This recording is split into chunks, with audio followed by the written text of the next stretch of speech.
Aujourd'hui, je vais vous parler du livre Fouloscopie de Mehdi Moussaïd.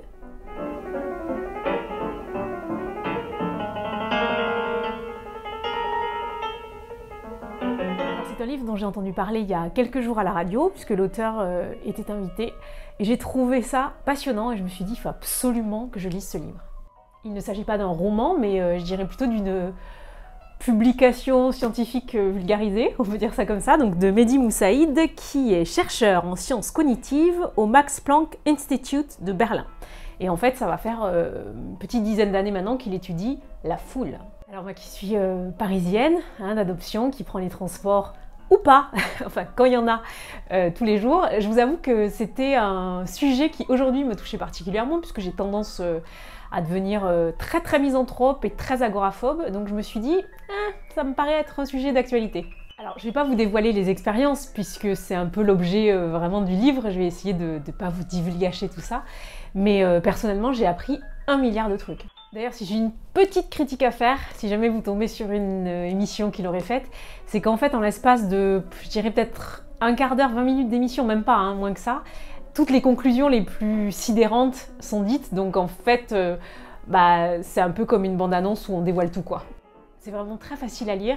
Comme je disais, Mehdi Moussaïd a fait un effort, je pense, pour un scientifique surhumain, de vulgariser. C'est drôle, c'est enlevé. On sent qu'il aime écrire et qu'il aime partager tout ça, donc ça fait plaisir.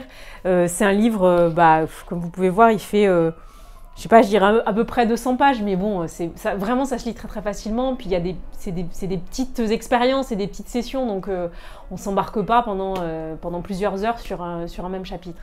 Vraiment, toutes ces expériences sont des expériences toutes simples. Certaines d'ailleurs, vous les connaissez. En tout cas, moi, il y en avait certaines dont j'avais déjà entendu parler. Donc, bon, voilà, vous pouvez passer vite sur celles que vous connaissez, mais il y en a plein d'autres qui sont assez fascinantes à lire et à découvrir. On passe notre temps à dire des trucs du style « Oh, mais non, mais c'est pas vrai, mais oui, mais grave !» Non, c'est pas possible. Ce que j'ai trouvé agréable, c'est que l'auteur, au-delà, encore une fois, de l'aspect très scientifique, il met un petit peu de sa vie, un petit peu de son parcours, un petit peu de ses peurs même à lui par rapport à la foule, de ses doutes. Et surtout, ça nous permet de confirmer pour ceux qui le savaient déjà ou de réaliser pour ceux qui l'ignoraient, que la foule, c'est vraiment un être vivant en tant que tel, quoi. C'est un monstre, c'est le seul terme que je trouve, parce qu'il n'y a vraiment pas d'équivalent pour voir comment un amas de plusieurs personnes peut créer des choses incroyables, à la fois très effrayantes, mais parfois aussi très intelligentes. Si comme moi vous pensez que la foule c'est le diable, mais j'en fais partie, donc c'est vrai que souvent moi je trouve que la foule peut être hystérique, méchante, folle, complètement aberrante, mal polie, mal élevée.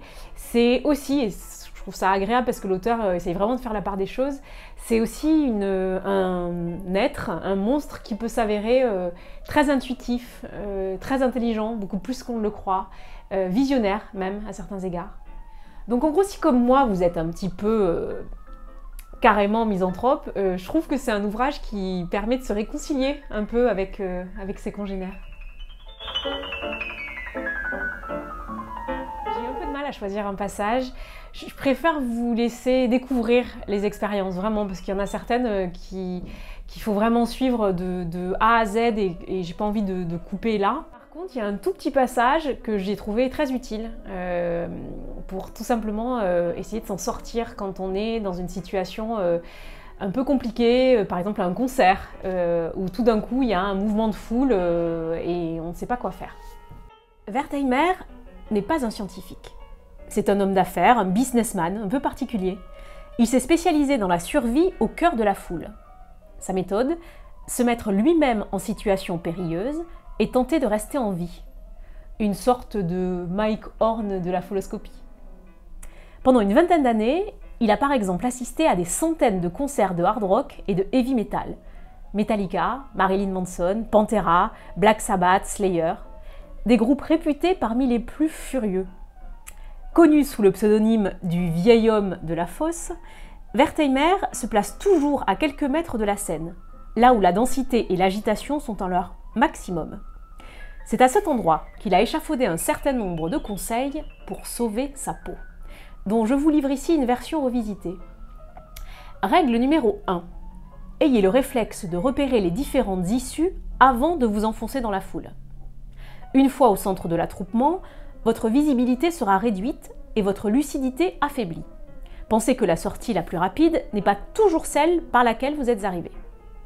Notez également les zones de plus forte densité et le chemin le plus direct permettant de s'en dégager. Règle numéro 2. Quittez la masse dès que vous commencez à vous sentir mal à l'aise.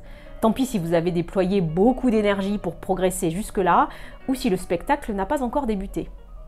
Une fois à l'abri, ne retournez pas chercher des affaires ni un ami. Votre présence ne ferait qu'aggraver la situation pour les autres.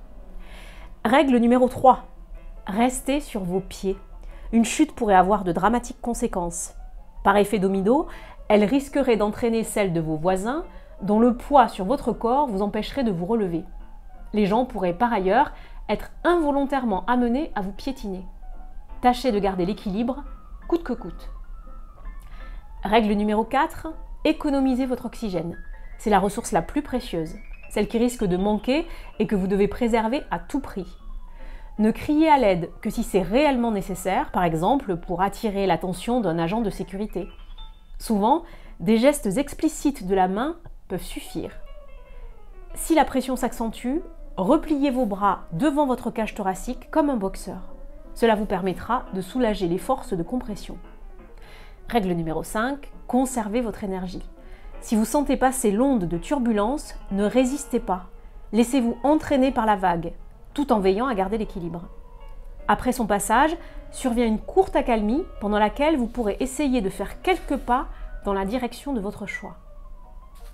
Mais évitez les murs et les obstacles solides contre lesquels la vague de pression risquerait de vous écraser. Wertheimer suggère par ailleurs une technique de fuite plutôt singulière. Demandez à vos voisins de vous extraire par-dessus la foule en vous portant à bout de bras, de proche en proche, jusqu'à la périphérie du groupe. Cette méthode me semble trop risquée et incertaine. Si les individus ne peuvent ou ne veulent plus supporter votre poids, votre chute vous entraînera dans une situation encore plus critique, pour vous comme pour les autres.